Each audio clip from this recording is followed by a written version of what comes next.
ते पाटाच्या पाण्यावर लहान मुलाला खेळताना दाखवू नका. आमच्या गावातील महत्वाचा उत्पादक घटक होता.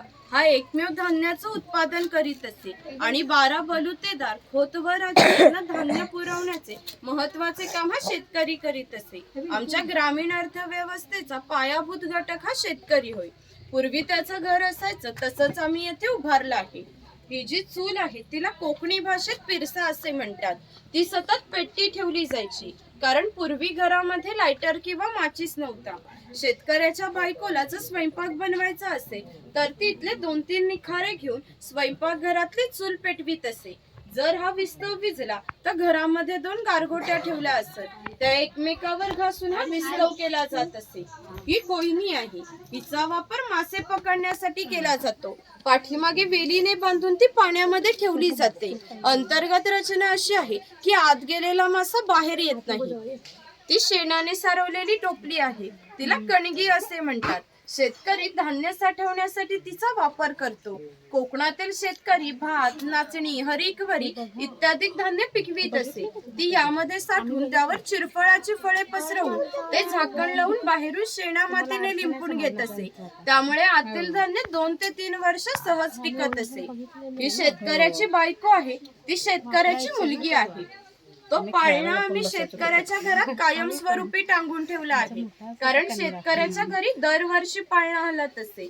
म्हणजे एका शेतकऱ्याला 8 ते 10 मुलं होती. म्हणजेच पूर्वी एकत्र कुटुंब पद्धत अस्तित्वात होती. हे उचल आहे. याचा वापर कपडे सुकवण्यासाठी केला जातो. समोर गौरी गणपतीचा सण दाखवलाय.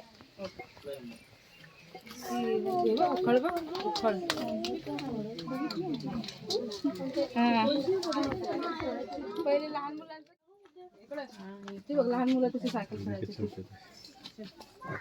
दिसले का? चाकाय बघ त्याला. हा, मागून असे पकडायचे, असे उभं राहायचे असे आणि मग असे असे चालवत.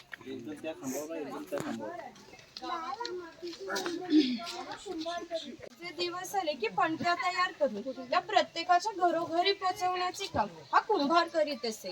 गावात कोणाचे घर बांधायचे असेल तर तो त्याच्या घरी जाऊन कौले तयार करून देत असे. हे जे सफेद रंगाचे मडके आहे ते माडी काढण्याचे मडके आहे. कोकणामध्ये नारळाची झाडे मोठ्या प्रमाणात आहे. त्याला नारळी आधी पो येते. तिला आडवा काप दिला जातो.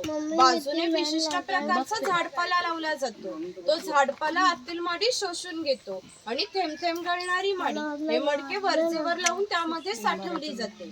काळाच्या ओघात 12 बलुतेदारांचे व्यवसाय नष्ट झाले, परंतु माडी काढण्याचा व्यवसाय अजूनही व्यवस्थित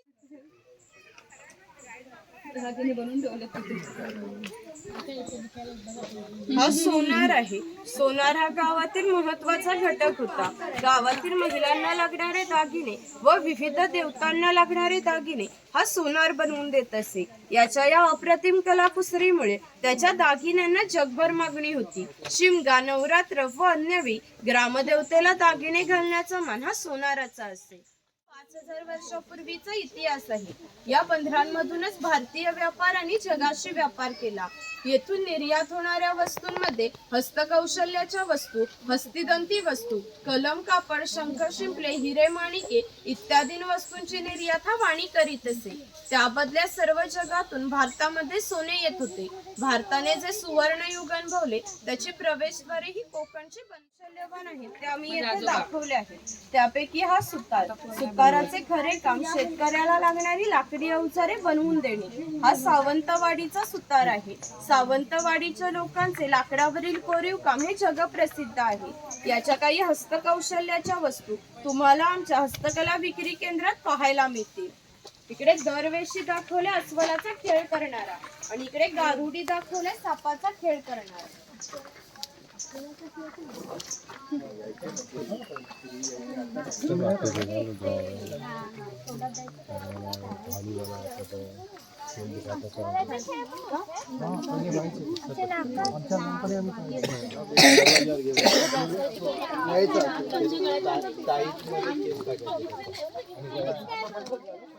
पुराण, नागराचे फाळी इत्यादी.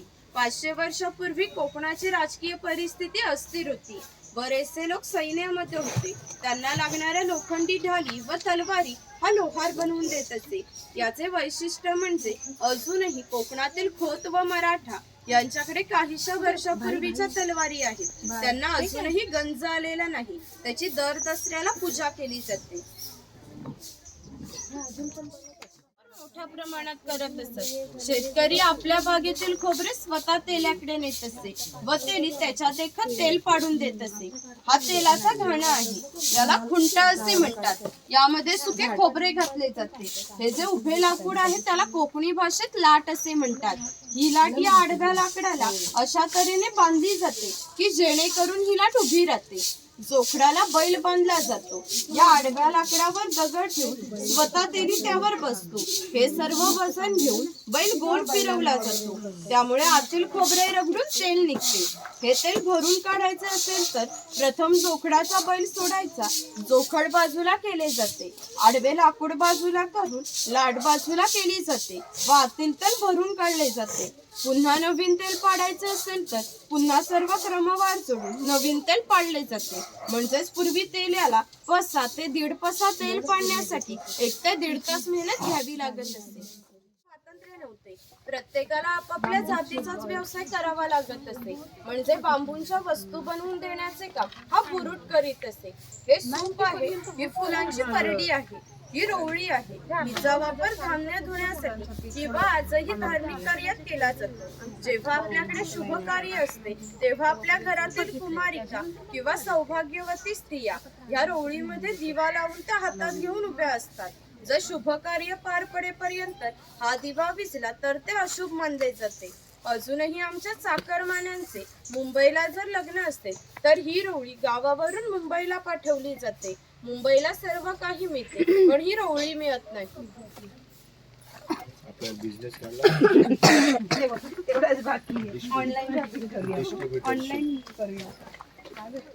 कोणत्याही 2 समाजाची खाद्य संस्कृती ही समान नव्हती.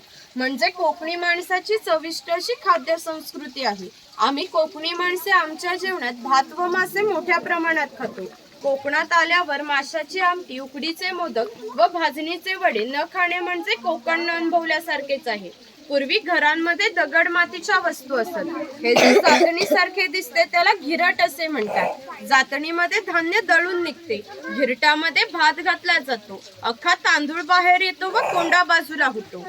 हे मोदक पात्र आहे म्हणजेच पूर्वीचा कोकणी कुकर. यामध्ये खाली पाणी ठेवले जाते. ह्या चाळणीवर केळीचे पान ठेवून त्यावर मोदक ठेवले जातात. हे झाकण लावून मोदक पात्र चुलीवर ठेवले जाते. त्यामुळे आतील मोदक शिजून निघतात. हे शेवया काढायचे लाकडी यंत्र आहे आणि ते लोखंडी यंत्र आहे. हे पुरण यंत्र आहे. यामध्ये डाळ घातली जाते. हे दोन्ही साईडचे रॉड उलट फिरवले जातात. त्यामुळे आतील डाळ वाटून निघते. ती वाटलेली डाळ इथे खाली पडते. त्याच्या गोड पुरणपोळ्या बनवल्या जातात. वरती चहाची किटली आहे आणि टिफिन बॉक्स आहे. वरती पाण्याचा तांब्या आहे. खाली 3 डबे आहेत. बाजूला 2 चमचे आहेत आणि तो लॉक केलेला आहे. इथे दगडी उखळ आहे आणि लाकडी मुसळ आहे. यामध्ये पूर्वी भाताचे पोहे काढले जात असत. इथे काही लाकडी चमच्यांचे प्रकार लावले. पोहे कशात काढायचं? हो, लाकडाचे पोहे कशात काढायचं? हे दगडी उखळ आणि लाकडी मुसळ आहे. इकडे इकडे मावरा बाजार. या मुलीला बांगड्या भरण्याचा कोणताही मोबदला घेत नाही. जेव्हा या मुलीचे लग्न होईल तेव्हा तिचे वडील या कासाराला एक छोटासा सोन्याचा दागिना देतो. या व्यतिरिक्त त्याला कोणताही मोबदला मिळत नसतो. म्हणजेच हा कासार या मुलीला 8 ते 10 वर्ष मोफत बांगड्या भरत होता. म्हणजेच पूर्वीची समाज रचना ही एकमेकाच्या विश्वासावर आधारलेली होती.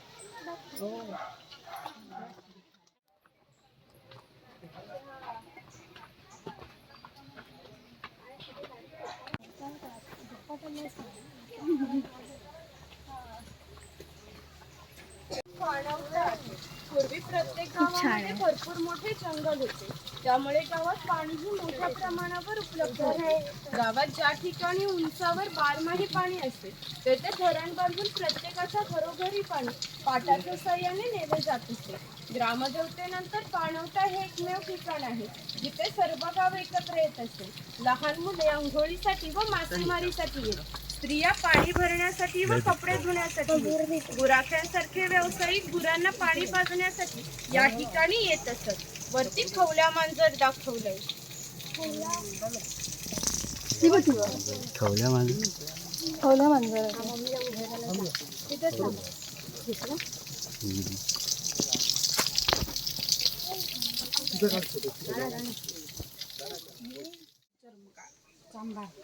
हा चर्मकार आहे. चामड्याच्या वस्तू बनवून देण्याचे काम हा चर्मकार करीत असते. याच्या जोडीला आणखी एक प्रसंग सांगते की जो 500 वर्षापूर्वी घडला. इथून 80 किलोमीटर अंतरावर मार्लेश्वर नावाचे देवस्थान आहे. एका पर्वतात एक गुहा आहे. त्या गुहेमध्ये शंकराची पिंडी आहे. आणखी एक वैशिष्ट्य म्हणजे त्या गुहेत अजूनही जिवंत साप आहे. पूर्वी मार्लेश्वर देव हे एका गावामध्ये राहत होते. त्या गावातील लोक काही वाईट मार्गाने वागू लागली, त्यामुळे शंकराचे पावित्र्य हे कमी होऊ लागले. शंकराला ते मान्य होणे शक्य नव्हते, म्हणून त्यांनी तो गाव सोडून जाण्याचा निर्णय घेतला. मकर संक्रांतीच्या आदल्या रात्री ते गावाबाहेर पडले. गावाबाहेर या चर्मकाराचे घर होते. चर्मकार गरीब पण श्रद्धाळू व नीतिवान होता. शंकराने कोणत्याही जातीपातीचा विचार न करता त्याला मशाल दाखवण्याची विनंती केली. चर्मकाराने सुद्धा अतिथी देवभव समजून मशाल दाखवण्यास सुरुवात केली.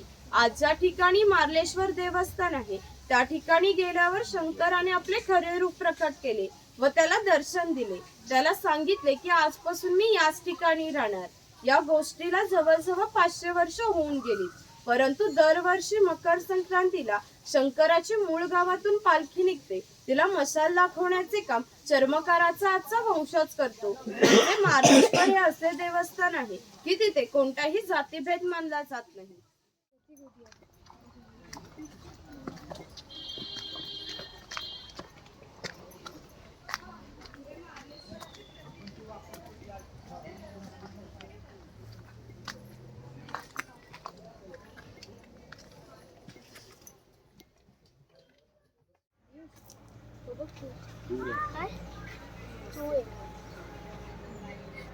मला दिसतंय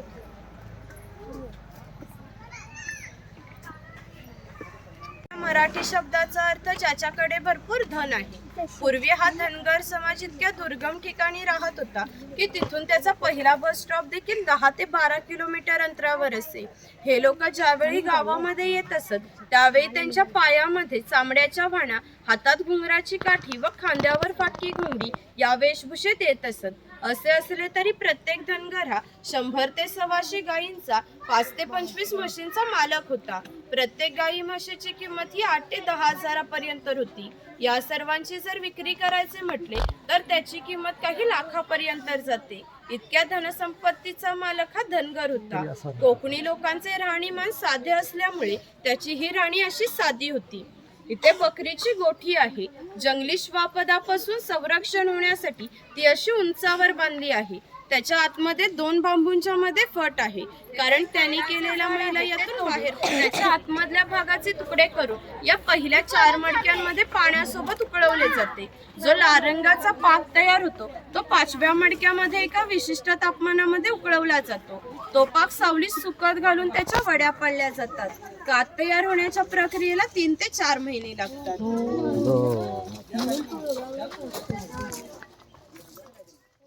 तीन व्यक्तीवर चप्पल काढून चढू शकता. तिथे मुखवटे घालून फोटो काढणार असाल तर काढू शकता.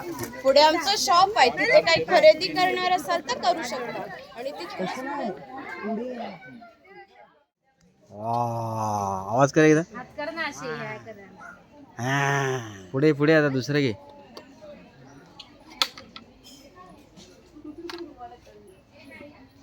काय आहे ते? काय माहित नाही बाबा. काय आहे ते?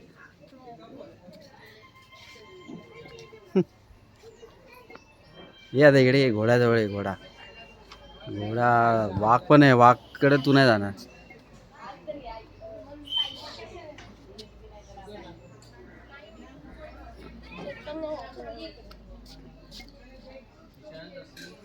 इकडे इकडे. अरे बा, पडला असतो रावण.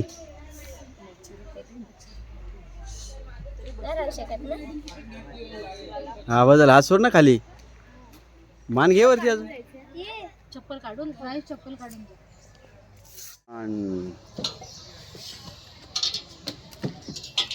पूर्ण लाकडाचं बनवलेलं आहे. आई चाल जाऊ दे. अरे बापरे, खूप उंचावर आलो आपण. अरे वा वा वा.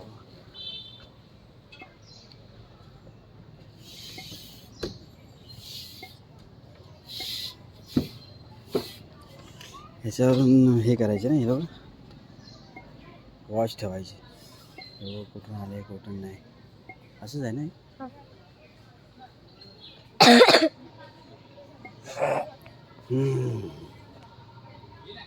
इथे बाबा चित्ता पण येऊ शकतो बसायला. इथे वरती हा.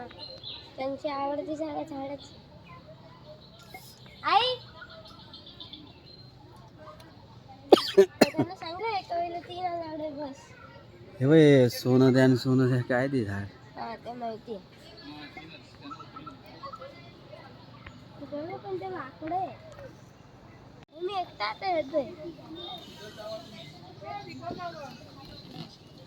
हळूहळू जा.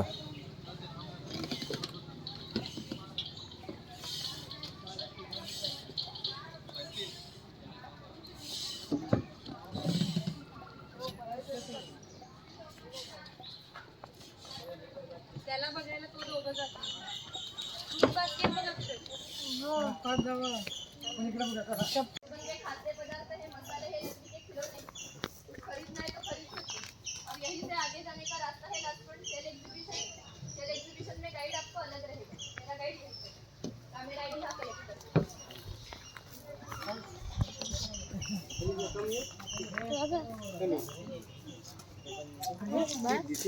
जा जा जा.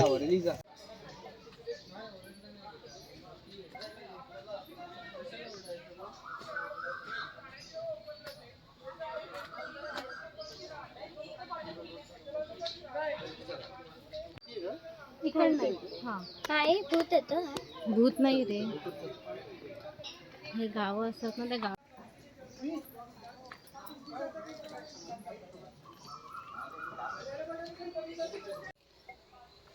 तर प्राचीन कोकणमध्ये तर आज मजा आली आपल्याला. आईस तुला कसं वाटलं? चांगलं होतं. आणि सगळ्या झाडांची पण माहिती दिली आम्हाला त्यांनी. आणि तू काय सांगशील? छान दाखवलं. मजा आली ना तुला? हो मजा आली. तर तुम्हाला जर इकडे यायचं असेल तर तुम्ही रत्नागिरीत गणपतीपुळे मंदिराला आलात तर तुम्ही आवर्जून इकडे या, कारण इकडे खूप मजा आहे. प्राचीन कोकण कसं होतं ते सगळं तुम्हाला सांगणार ते लोक. आणि त्यांचा गाईड पण असतो. त्याचे पैसे आहेत 50 रुपये घेतात काहीतरी ते. 50 रुपये त्याचे. आणि जर व्हिडिओ शूटिंग करायचे असेल त्याचे 50 रुपये असे. आणि पर पर्सन 50 रुपये असे ते पैसे घेतात. तर हे तुम्हाला जर आवडलं असेल तर ह्याला लाईक करा, शेअर करा आणि सबस्क्राईब करायला विसरू नका. भेटू पुन्हा एकदा नवीन व्हिडिओमध्ये. तोपर्यंत बाय बाय करायश. Bye bye. बाय. दुनियातला सगळ्यात मोठा स्पायडर. पुण्यातल्या नाही याच्यापेक्षा मोठे असतात. आपल्याला तर पहिल्यांदा एवढा मोठा दिसला ना, पण केवढा मोठा आहे तो. आणि काय खात होता? पान. पान खातात ती लोक. हा झाड पण बघा ते विंडले मस्त. ते दिसणार नाही याच्यात ना. हा दिसणार नाही याच्यात. पण हा मी पहिल्यांदा बघितला एवढा मोठा. हो मी पण पहिल्यांदाच बघते. छान करा.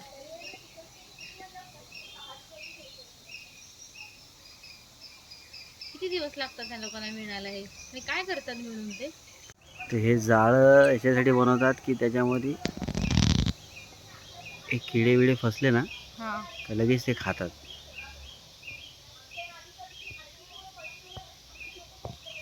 चलो बाय बाय. तुला मगाशी बोलवतो ना जाळ्यामध्ये अडकतं ते असं अडकतं. त्याने मधमाशी अडकले. आता तो खाणार त्याची. बापरे बाप.